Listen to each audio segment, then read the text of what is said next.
Hello students, welcome to psycho Gyan YouTube channel.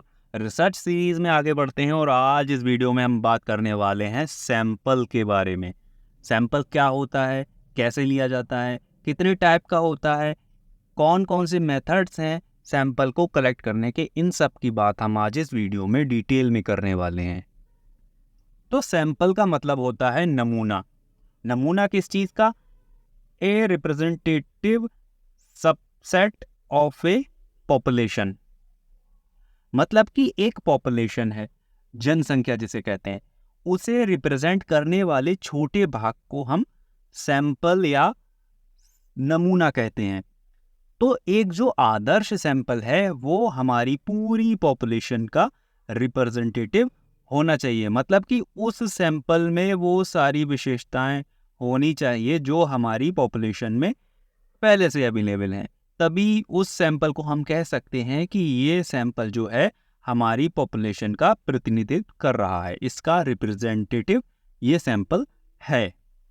अच्छा, अब बात करते हैं कि सैंपल चुनने की ज़रूरत हमें क्यों पड़ती है। जब हम बात रिसर्च की कर रहे हैं तो रिसर्च एक बहुत बड़ा क्षेत्र है और हर एक क्षेत्र में रिसर्च की जाती है। तो सभी क्षेत्रों में सारे की सारी पॉपुलेशन पर जो रिसर्च करना है वो पॉसिबल नहीं है। इसीलिए समय, व्यय, श्रम आदि को बचाने के लिए हम पॉपुलेशन का एक छोटा हिस्सा लेते हैं, जिसे सैंपल कहते हैं, और हम ये मान के चलते हैं कि जो हमारा सैंपल के रिजल्ट आएंगे वही हमारी पूरी पॉपुलेशन के रिजल्ट आएंगे। तो जो सैंपल है हमारा वो पॉपुलेशन को रिप्रेजेंट करेगा और इसके रिजल्ट भी हमारी पॉपुलेशन के रिजल्ट को रिप्रेजेंट करेंगे। अब आगे सैंपल को समझते हैं। बहुत ही आसान सा मैं एक एग्जांपल लूंगा और मान लीजिए ये एक बोरी है। अब इस बोरी में क्या है? ये चावल रखे हैं। अब मैं जाता हूं बाजार, ये मैं हूं, ये बाजार गया। अब मुझे चावल खरीदना है, तो मैं क्या इस पूरी बोरी के भरे हुए चावल को एक एक करके चेक करूंगा?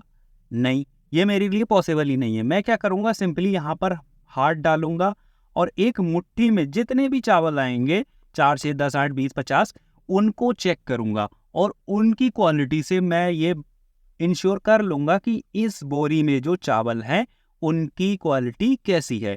अगर मान लो यहाँ मेरी एक मुट्ठी में 4 कंकर आ गए, तो मैं उसके हिसाब से अंदाजा लगा सकता हूँ कि पूरी बोरी में 400 या 4000 कंकर मिल सकते हैं। तो यहाँ पर जो मैंने एक मुट्ठी ये चावल उठाए, ये चावल, तो ये मेरे हो गए सैंपल, और यहाँ पर जो मेरी पूरी बोरी है वो मेरी पूरी बोरी है पॉपुलेशन।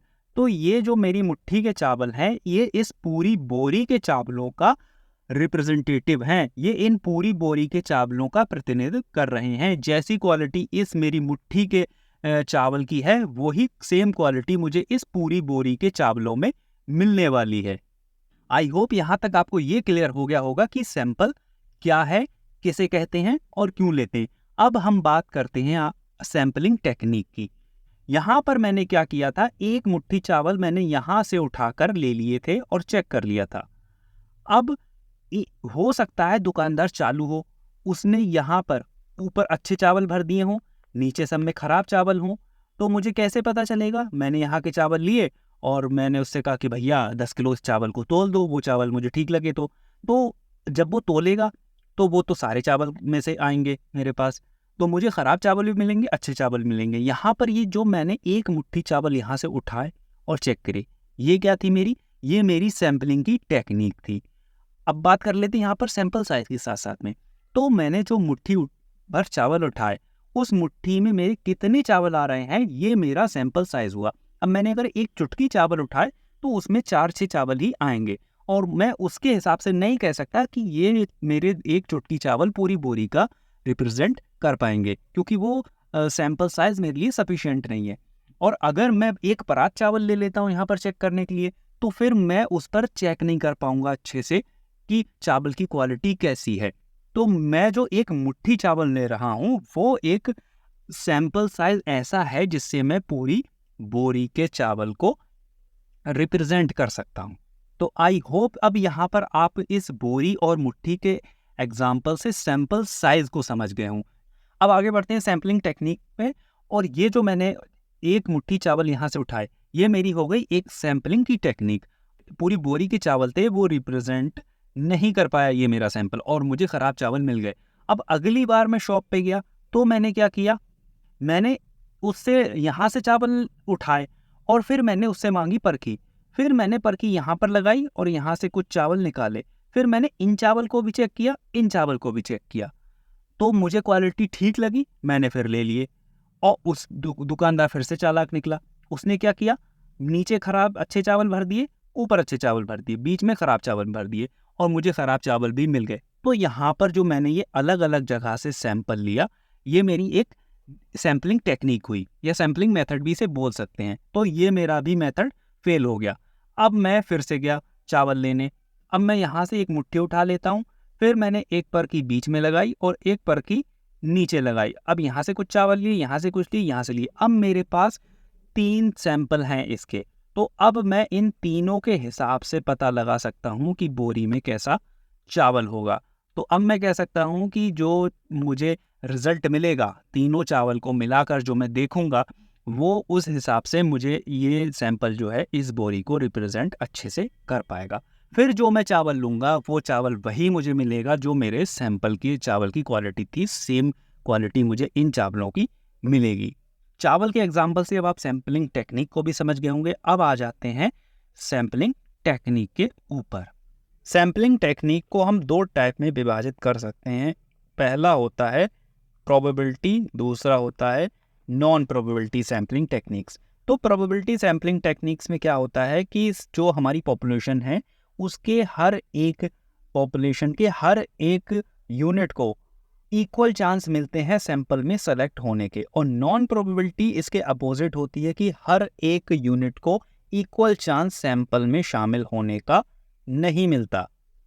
और जो हमारी प्रोबेबिलिटी सैम्पलिंग टेक्निक्स होती हैं वो एनपीसी पर बेस्ड होती हैं, यानी कि ये जो हमारा सैंपल होता है, इस सैंपल से की गई स्टडीज़ को हम जर्नलाइज कर सकते हैं।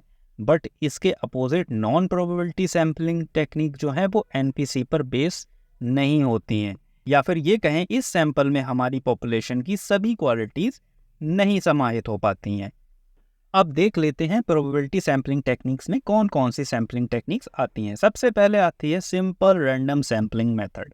इस मेथड का यूज़ बहुत ज़्यादा किया जाता है और ये सबसे सिंपल भी है, लेकिन बड़ी पॉपुलेशन पर इसको करना काफ़ी कठिन हो जाता है। मतलब कि अगर मैं एक सीधा सा एग्जांपल लूँ तो इस सिंपल रैंडम सैम्पलिंग मेथड में हम ये कर सकते हैं, अगर क्लास में 20 बच्चे हैं और हम सबका नाम लिखकर एक जार में डालें और उस जार में हाथ डाल के एक चीज़ उठा लें, तो जो बच्चा सेलेक्ट होता है, इस तरह से अगर हम सेलेक्ट करें तो ये हमारा सिंपल रैंडम सैम्पलिंग का उदाहरण है। तो इसमें जितने भी बच्चे हैं क्लास में, सबके चुने जाने की संभावना बराबर है क्योंकि सभी का नाम उस बॉक्स में पड़ा हुआ। इस सैम्पलिंग मेथड में हम जो सैंपल है वो रैंडमली सेलेक्ट करते हैं। दूसरा टाइप है सिस्टमैटिक सैम्पलिंग, या फिर हम इसे सिस्टमैटिक रैंडम सैम्पलिंग मेथड भी कहते हैं।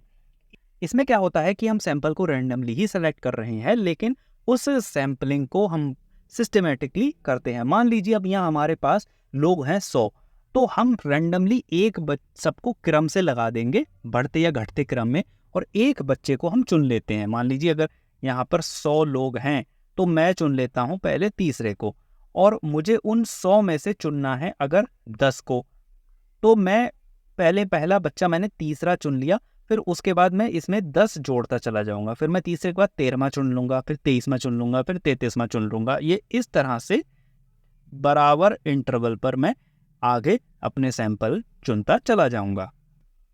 तो ये एग्जाम्पल हो गया सिस्टमैटिक सैम्पलिंग मेथड का।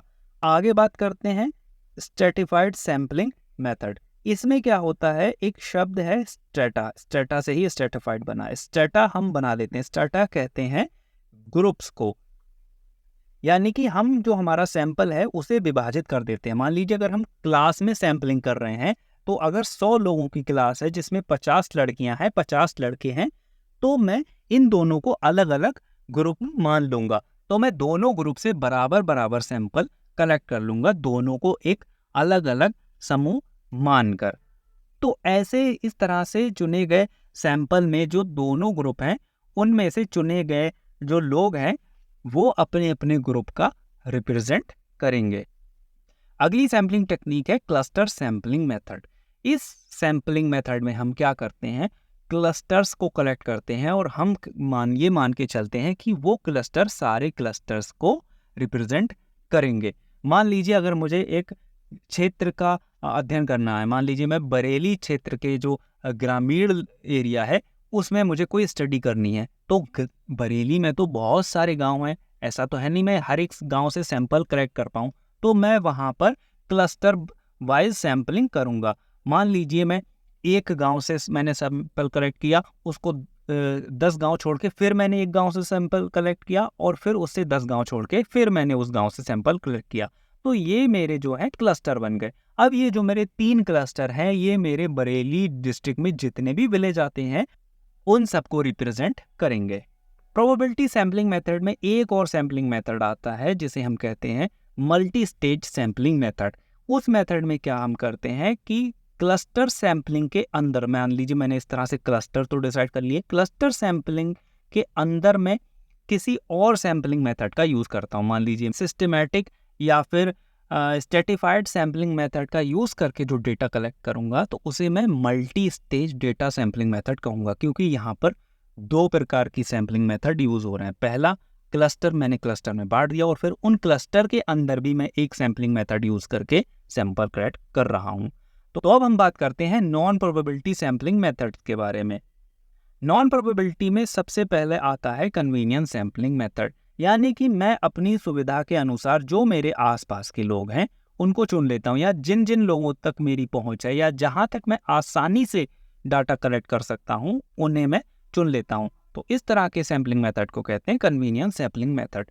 दूसरा होता है purposive sampling method. Purposive sampling method में क्या होता है कि मैं एक तरह के ही लोगों को चुनूंगा। मान लीजिए अगर मैं एक एग्जाम्पल के तौर पे मुझे विकलांग लोगों पर अध्ययन करना है तो मैं छांट के विकलांग लोगों को ही चुनूंगा, क्योंकि इस सैम्पलिंग मेथड का यूज़ वहाँ पर किया जाता है जब हमारा उद्देश्य होता है ज़्यादा से ज़्यादा एक पर्टिकुलर सब्जेक्ट के बारे में इंफॉर्मेशन इकट्ठी करना।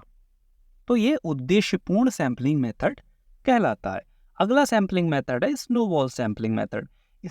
इस सैम्पलिंग मेथड का नाम स्नोबॉल सैम्पलिंग मेथड इसीलिए पड़ा है कि जिस तरह से एक जो हम बर्फ की गेंद बनाते हैं और इससे बर्फ पर सरकाते हैं तो वो और बर्फ को इकट्ठा करती जाती है और बड़ी होती जाती है, उसी तरह से इस सैम्पलिंग मेथड में भी हम एक तरह के लोगों को चुनते हैं। मान लीजिए मैं मनोवैज्ञानिकों पे अध्ययन करना चाहता हूँ, तो मैं जिन मनोवैज्ञानिकों को जानता हूँ उनको मैं अपना जो डेटा कलेक्शन का मेरा फॉर्म है वो मैं भेज देता हूँ और मैं उनसे कहता हूँ कि आपके जो संपर्क में और मनोवैज्ञानिक हो, यानी कि आपकी फील्ड के रिलेटेड लोग हों, उनमें आप ये भेज दीजिएगा। तो इस तरह से ये चेन चलती रहती है और ये स्नोबॉल की तरह वर्क करती है, मतलब इसमें एक जैसे लोग आगे जुड़ते चले जाते हैं। इसे आप एक चेन सिस्टम समझ सकते हैं।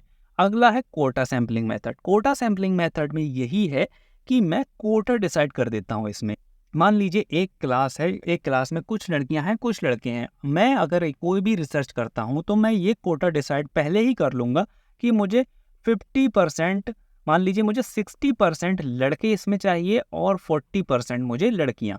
तो ये मैंने कोटा डिसाइड कर दिया और उसके बाद फिर मैं किसी भी और सैम्पलिंग मेथड से सैंपल कलेक्ट करना शुरू कर जाऊंगा और जैसे ही मेरा ये कोटा कंप्लीट हो जाएगा, मान लीजिए मेरे 60% लड़के जो है मेरे पास आ गए, तो मैं वहीं इस ग्रुप के लिए सैंपल कलेक्ट करना रोक दूंगा और जैसे ही मेरा 40% का कोटा पूरा हो जाएगा मैं वहां पर भी सैंपल कलेक्ट करना रोक दूंगा।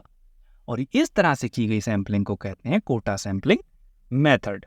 वीडियो काफ़ी लंबी हो गई है बट आई होप मैंने सैंपलिंग के बारे में सारी चीज़ें कवर करने की कोशिश की हैं और वो कवर हो गई हों। अगर फिर भी आपका कोई डाउट रह जाता है तो बेशक आप मुझसे पूछ सकते हैं, कमेंट में पूछ सकते हैं, मेल टाइप कर सकते हैं। मिलते हैं अगली वीडियो में। Thanks for watching.